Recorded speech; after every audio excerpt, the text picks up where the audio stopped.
નમસ્તે પશુપાલક મિત્રો, આજે એક એવા વ્યક્તિ સાથે અને વ્યક્તિનો પશુપાલન દેખાડવા જઈ રહ્યો છું કે આમ તો મારા મામા થાય અને મામાએ દાડમ લાવીને ખેતી લાવીને અને વ્યક્તિના વર્ચસ્વના લીધે એક એવું નામ કમાયેલું છે, પણ એની સાથે સાથે ઓલો કહેવત છે ને કે આજે એ કહેવત જૂઠી પડે ખરી. કઈ જૂઠી? કે પૈસાવાળો પાણીમ ઘર બાંધે, પૈસાવાળો પાણીમ ઘર બાંધે કહેવત છે ને. ના, ધણીએ ભાવનગર મહુવા તાલુકાની એક ખેડૂત મિત્ર એમનો ભાઈબંધ હતો અને ભાઈબંધે એમને કીધું હતું કે એક વખત તમે તમારા પ્રાંતમાં બની દોઈએ છે, મુરા દોઈએ છે, તમારા બાબર પ્રાંતની દેશી નસલને દૂધ નીકળ્યું છે, 2 લાખમાં પડી હતી. 2 લાખની સાથે સાથે આ જાફરી તમે કહેતા હો છો ને કે આપણામાં ગાભણ નથી થતી, લાંબુ દોવા નથી આપતી અને ઘણા બધા પ્રોબ્લેમ હોય છે. ટાઈમનું 10 લીટર મેં મારી જાતે જોયેલું છે, પણ એ ટાઈમે હું વિડીયા નહોતો બનાવતો. તમે એની હાઈટ લંબાઈ, તમારો છોટો હાથી હોય ને તો આ જાફરી ના આવે અંદર.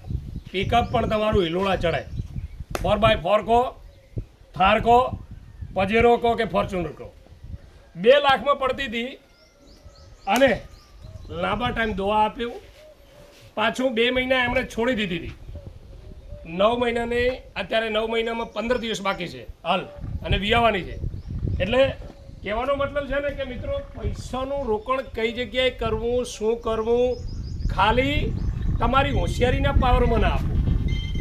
તમે આમાં તમે તમારી હોશિયારી વાપરવા જશો તમે ઝીરો જ છો, કેટલાય નુકસાન કરી લીધું છે. પણ તમે સમજણ લેજો આજુબાજુનું. બીજું, કચરો નાખશો તો આ ખાશે. એકદમ શાંત પગા હું છોકરું નીકળશે ને તો પણ આ નથી પૂછતી કે કોણ ગયું. જો આપણે આટલા બોલા છે પણ આ ઓર્ડિનરી તમારા સામે નથી જોતી. એટલે હું તો ખૂબ ખુશ છું, અહીંથી નીકળ્યો હતો અને 12 મહિનાથી આ જાફરી જોઉં છું.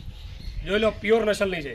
આમાં પાછી ઘણી જાત આવતી હોય, ક્રોસ આવતી હોય છે, 70% આવતી હોય છે, પણ આ પ્યોર નસલ છે.